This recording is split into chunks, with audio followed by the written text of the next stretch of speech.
7 million. The number of cats and dogs that enter the shelter system in the United States each year. 1 million.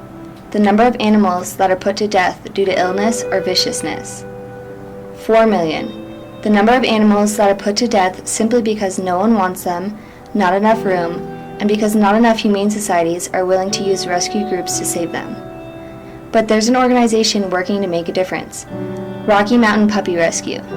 In the last 5 years, Rocky Mountain Puppy Rescue has saved over 3,000 lives, and it's all due to the countless hours of work from dedicated volunteers and fosters.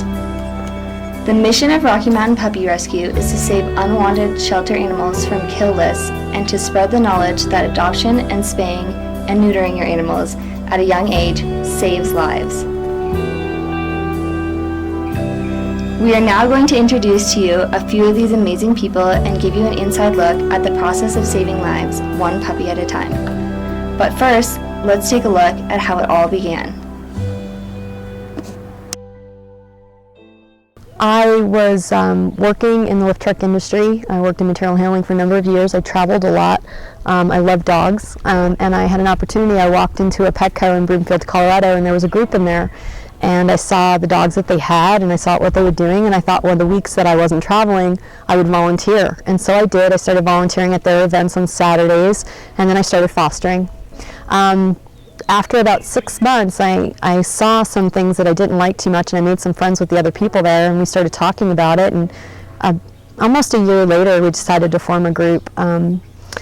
Just not caring for dogs if they came in with ringworm, something that's highly treatable, but it is contagious. Wouldn't isolate them, would just send them back to the shelter, which we quickly learned was a death sentence, and we just felt inspired, basically, maybe that's my competitive nature, to do a better job, and they did too, so we formed the group.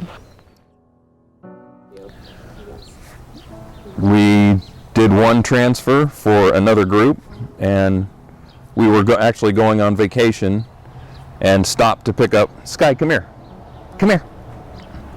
This is our very first rescue. Sky, my beautiful girl. We went down, found her on Dogs in Danger, and she was going to be euthanized the next day, so we drove down there and stopped, and then the shelter directors, they were floor to ceiling full of dogs, and said, can you please help us? And so we called and got the group we were fostering for at the time to call them and gave them their 501c3 number and all that stuff, and went to PetSmart and bought pens and kennels and changed our vacation plans and loaded up with dogs and drove home.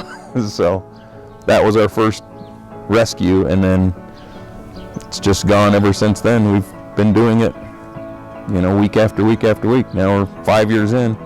It's one of those things you don't realize how difficult it is until you actually do it. So. But I told them I wouldn't foster, and then Emma called me one day, and she had my number, and she said, this dog's gonna die if you say no.